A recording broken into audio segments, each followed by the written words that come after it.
The workshop smelled of solder and ozone.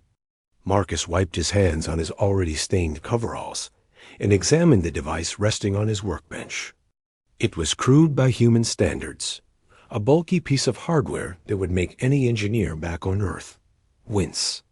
But here on Station Gamma 7, working with salvaged parts and limited resources, crude was all he could manage.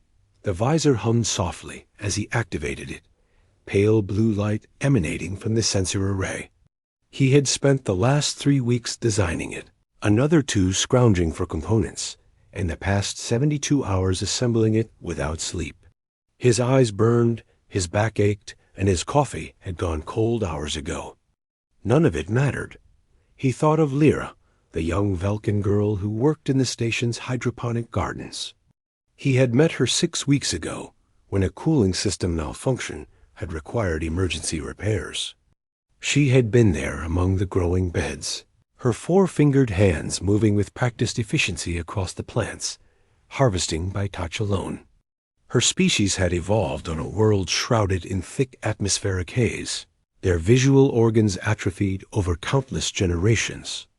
They navigated through a combination of echolocation, thermal sensing, and something the xenobiologists called spatial resonance. But Station Gamma 7 was a human-built construct, designed for human senses.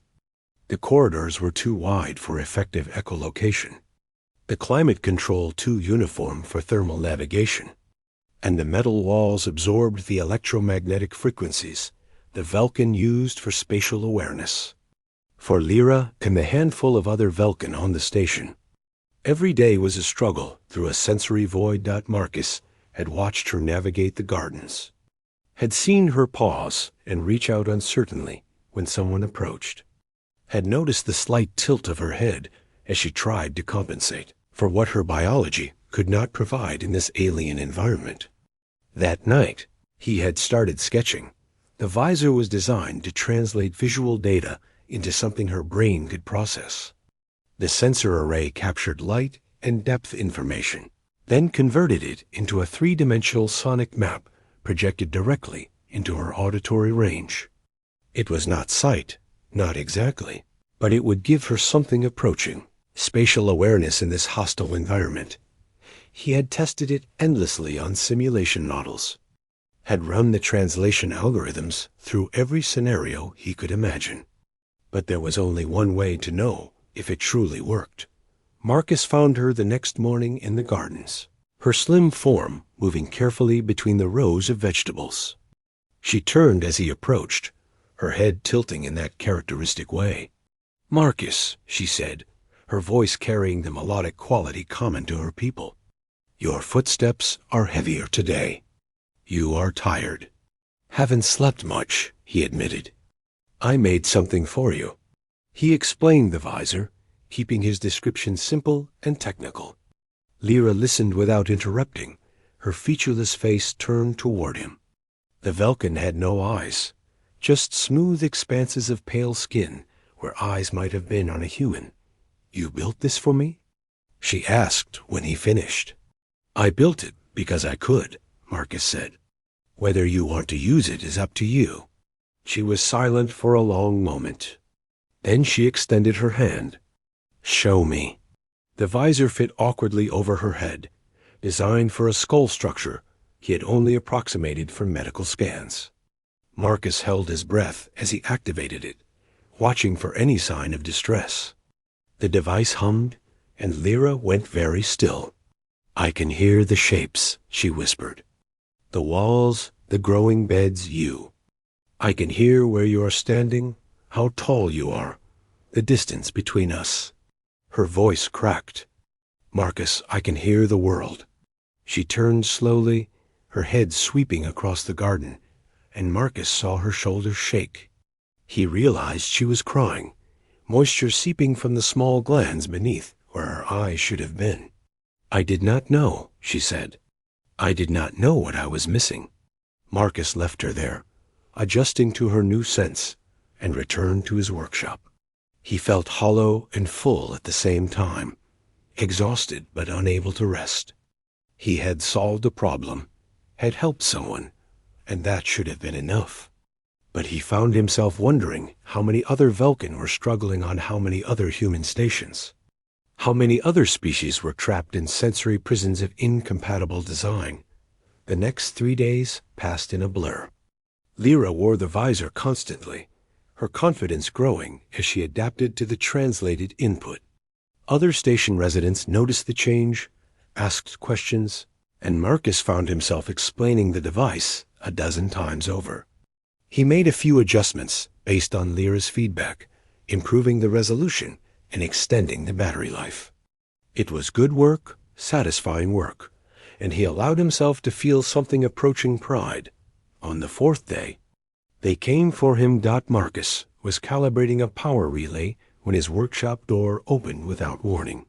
4 figures entered, moving with the precise coordination of military operators. They wore unmarked armor, matte black with no insignia, their helmets featureless and intimidating.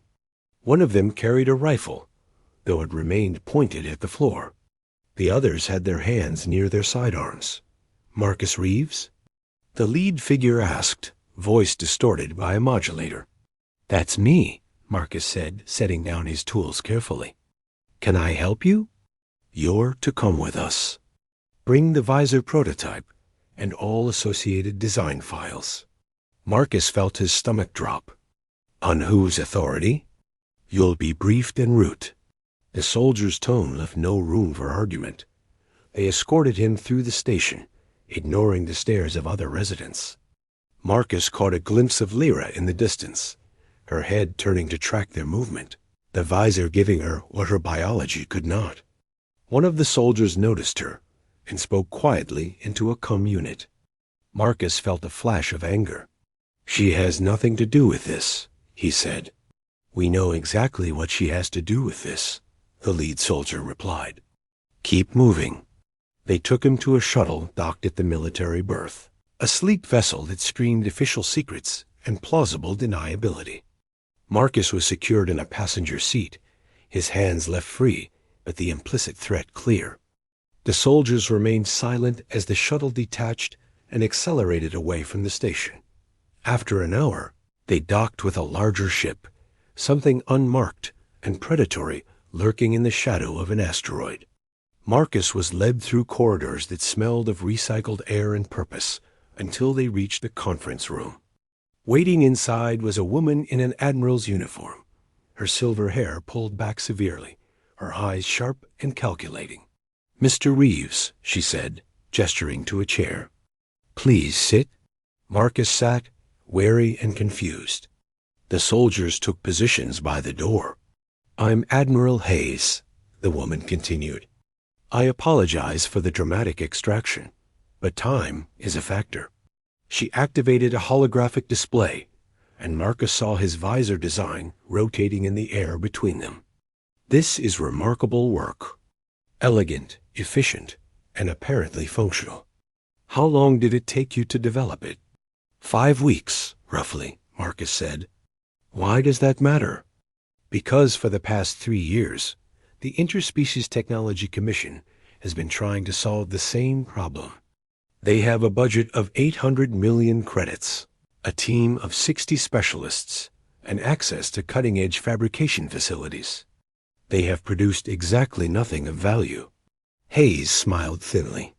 "Then you, a station mechanic with a box of spare parts and too much free time, solve it in a month. Do you understand why that might interest certain people?" Marcus felt the pieces falling into place, none of them comfortable. "You want the design." "We want more than that," Hayes said. "We want you. The design is valuable, but the mind that created it is invaluable.